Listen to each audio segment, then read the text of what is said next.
Thanks for clicking on the video. And here today at Nerd Mimic, I'm going to present a pair of comic books we obtained for the library here recently. Obviously, this set right in front of us, and why I obtained it and how I obtained it and what I plan to do with this set. And basically, I am going to take these comic books out of the slabs. Yes, it sounds a little bit crazy, but I'll let you know the reason why, and hopefully I am able to get them out. Before I talk to you more about this pair of comics in front of us, I want to talk about comics in general. Comics is something I grew up with, and it's definitely part of nerd culture, and we definitely cover a lot of nerdy stuff on this channel, whether it's comic books, video games, Dungeons & Dragons, or board games. Another nerdy thing to do is to go to conventions.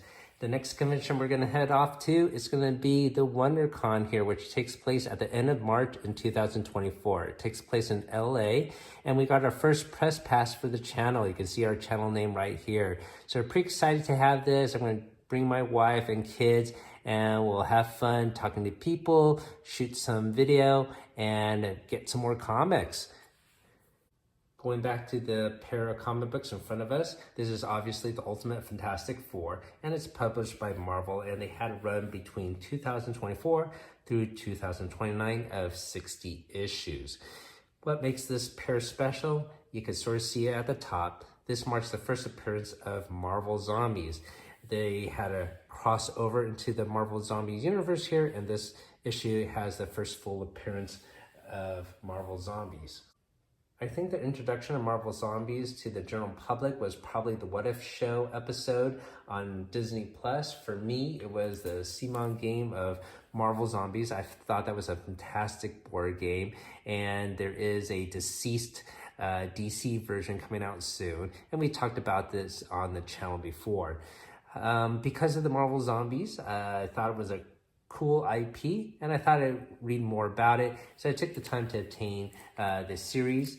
And this is written by Kirkman, who did Walking Dead, and he did a 5-issue run here, and a subsequent another 5-issue run called Marvel Zombies 2, which I have in hand as well. There are other Marvel Zombie series like 3, 4, 5, but Kirkman was not involved in any of those. However, he did do a one-shot called Dead Days, and you might want to get that as well. So all of these are pretty fantastic to read. However, that is not the actual introduction to the universe, and that is actually in this Fantastic Four issue number 21, where it's called the Crossover Event, and there is a crossover to the Marvel Zombie universe, and this issue has the first full appearance of the Marvel Zombies. Now, I know there is a collection of all of these Marvel Zombie issues in one book. However, I do like to obtain the issues if I can and read it in its original form. And it's sometimes fun to look at the ads and go on a little time trip, as these issues are 2 decades old. This crossover event actually involves 3 parts. So issue number 23 involves Marvel Zombies as well. And we have it right in front of us here. You can see Sue being harassed by multiple zombies here. It's a pretty cool cover. Now, over the past year or two, while I was trying to get this channel started, I was waiting for someone to sell these 3 issues as a set, and usually they range around $26 or higher if they're slabbed. Usually someone would outbid me, and I didn't want to pay too much. However, I didn't want to buy them individually. I think it was just easier to buy as a set.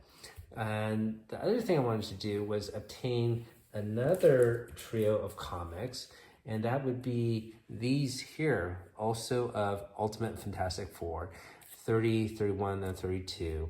This is part of the Frightful series, and you can see here it also involves Marvel Zombies as well.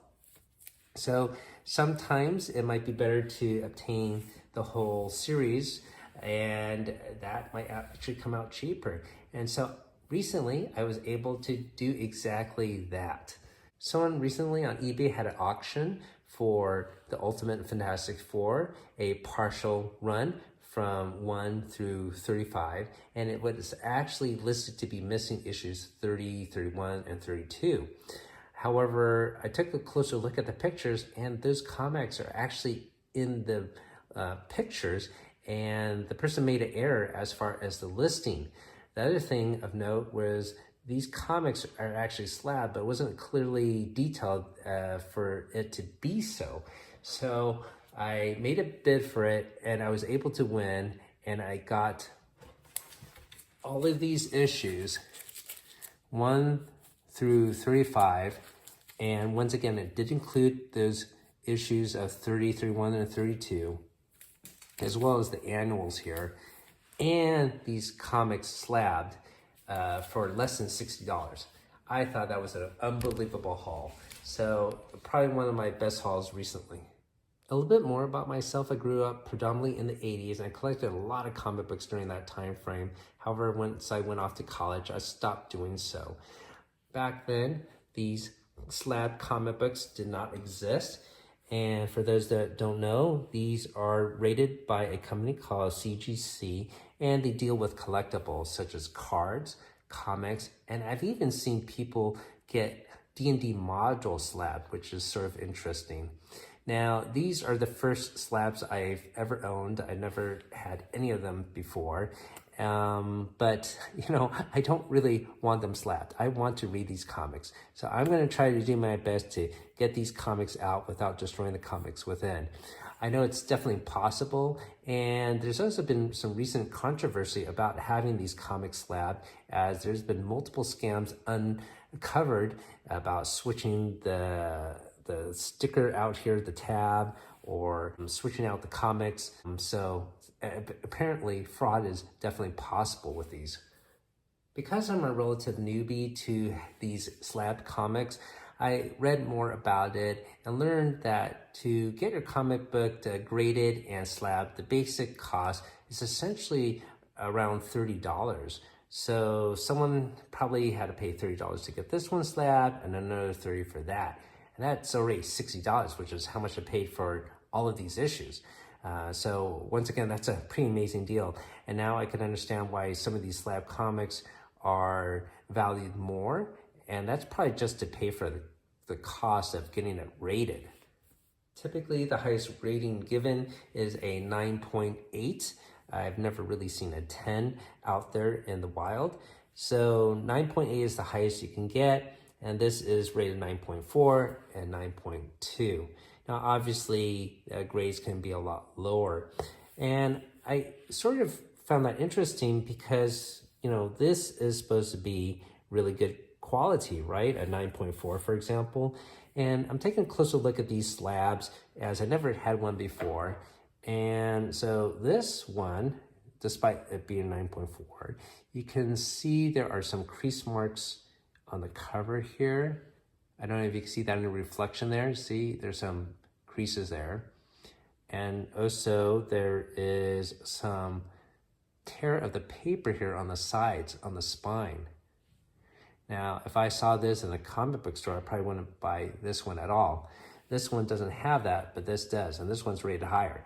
I'm not sure exactly how these professional graders determine the exact rating of all of these, but it's just interesting that this would be a 9.4. I would think this would be an 8 or less, to be honest with you. But yeah, this is a 9.4 apparently. Now, I have to admit, this slab is pretty cool. I guess it's made out of acrylic, and it's really sturdy, and they're stackable. So you could put this right on top, and there's little grooves. They fit together really nicely. So I can see the appeal of this, especially if you want to display it. I don't know if there's any UV protection on these or not.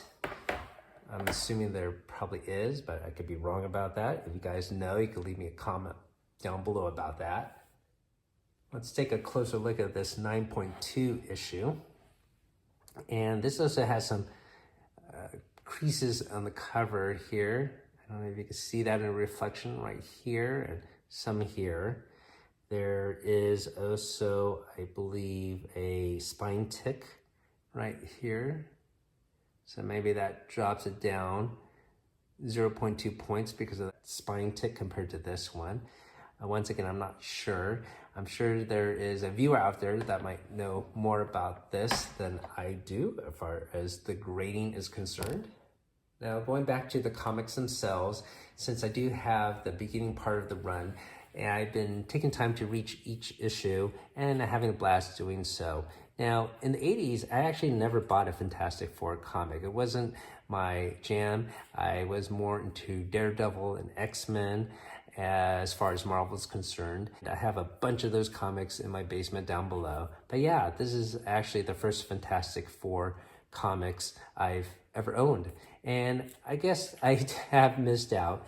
I thought it was always weird to have this family, but the story here is quite engaging. And yeah, I'm getting to understand why there is quite a following for the Fantastic Four.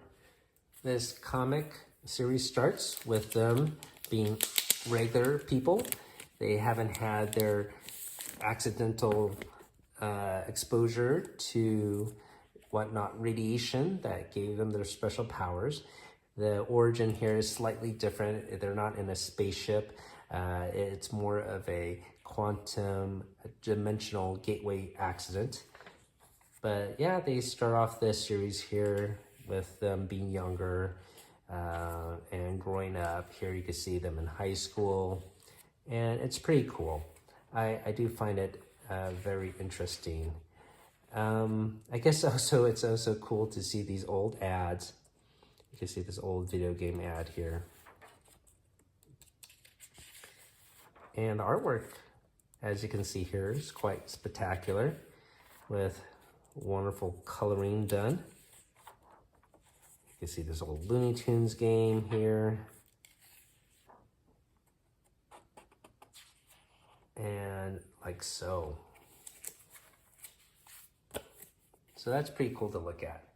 There's another issue I want to share with you, and that's issue 2 here. And it's not about the actual story of the comic itself. It's about an ad, and it's in the back here.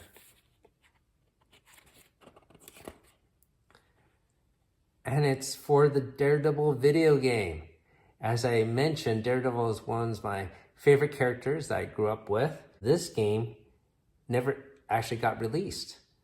It was supposed to come out, you can see here, in 2004, and apparently Marvel killed it as the Encore development team and their parent company changed the story over time and the mechanics.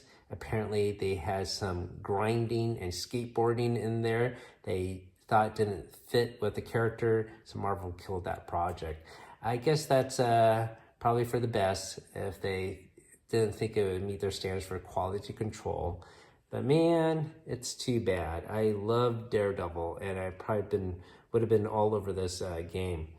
Anyways, just interesting to see this in this old comic, which is once again 20 years old. That's enough talk about comics, and now it's time to get these pair of books out of the slabs. Hopefully I'm successful. And if you like what you see so far, I find it interesting, hopefully you consider liking, sharing, and subbing up. Finally, for the moment of truth, I'm going to see if I can successfully remove these comics out of the slabs. From what I understand, all I need is a screwdriver, a pair of scissors, and a backing board. Let's see if I am successful. I'm going to attempt to open up this one first, actually. Number 22. Part of the reason is this slab already has a slight little crack here. So I won't feel too bad if this slab is destroyed or it needs to be re-slabbed or whatnot. So let's see what happens. So first thing I'm going to do is take the screwdriver and attempt to wedge it in the groove here.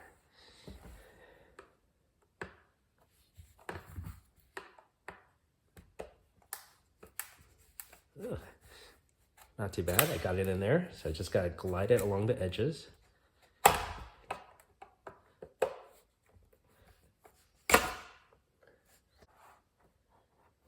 Let's see if I can glide it along the edges. So it cracked a little bit there.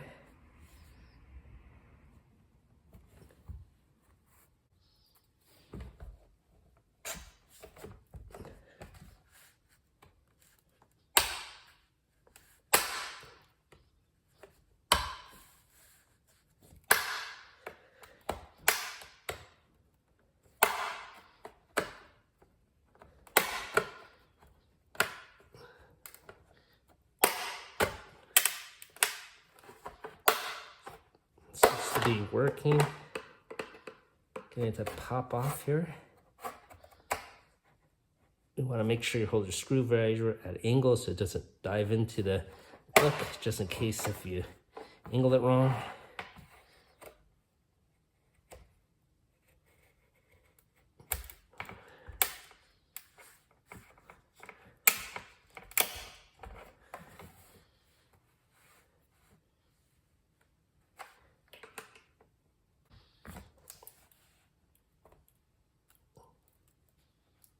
Let me try higher up here.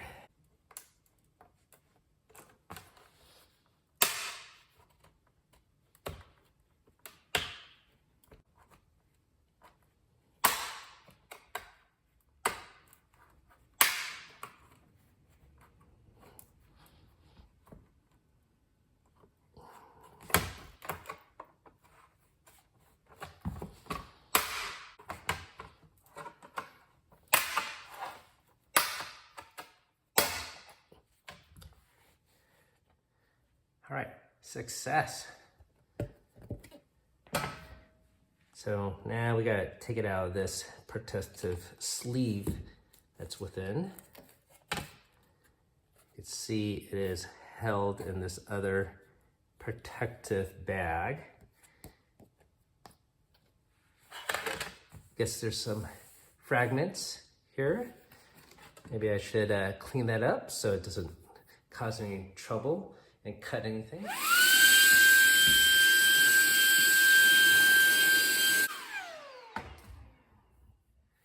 All right, got the workspace all cleaned up. I suppose if I do it again with the next one, it might be a good idea to use some safety goggles. You never know which way it's gonna crack and where fragments might go.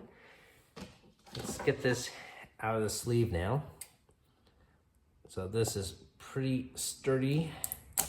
We cut at the corners like so.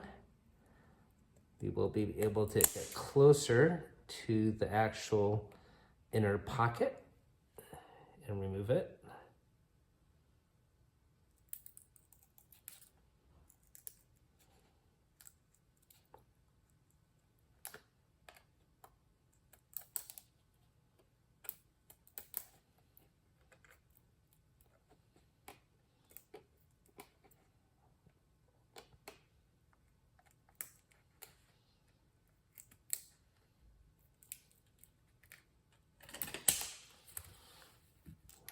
So that should expose the inner comic.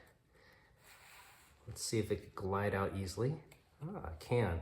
If it was a little stuck, then we could use the backing board as a guide, but not needed for this one. All right, so here we go. Fantastic Four, number 22. A 9.4 comic. Once again, it has this paper crease or breakage of the paper from folding, which I do not like, but it is what it is. Now I could read this at my leisure. It already looks awesome. So I'm gonna read this a little bit later, but now it's time to get the other one out. So let me set the trash here from the other one apart, and we will get cracking on this one. Got the screwdriver here. Gonna do the same thing. Start at the top.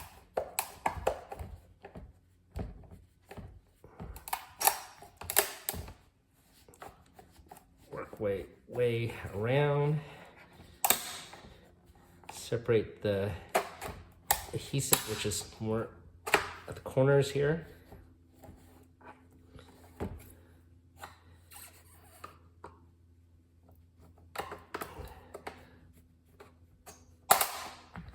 Go.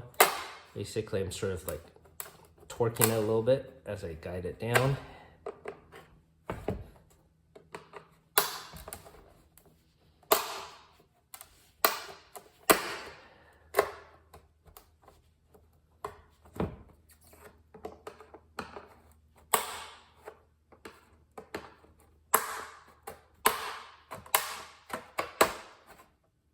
This one's coming off a lot easier than the other one.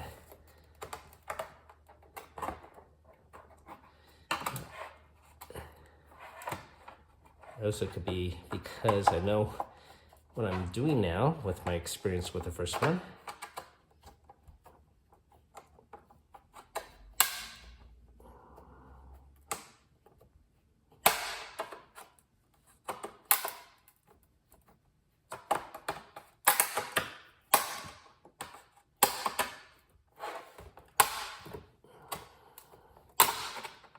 Wow, that was so much easier and faster. All right, so let me vacuum up the fragments from this one as well. All right, let's clip it out.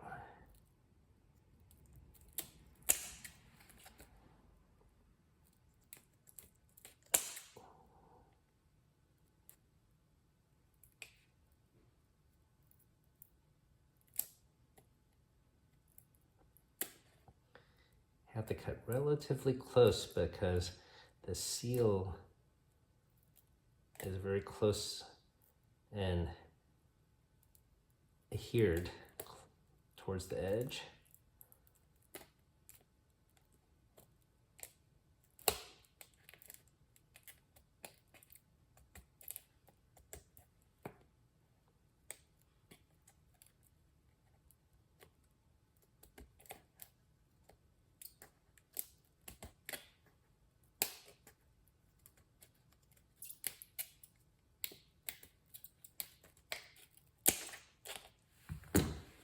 Let's see, we got lucky and this one slides right out as well.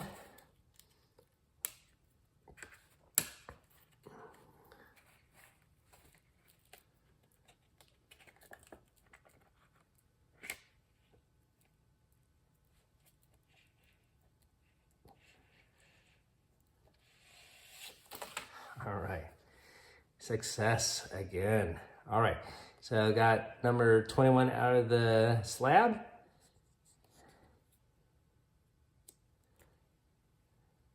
Cross over first part. Once again, this is going to be the introduction to the Marvel Zombie IP franchise. Looks cool.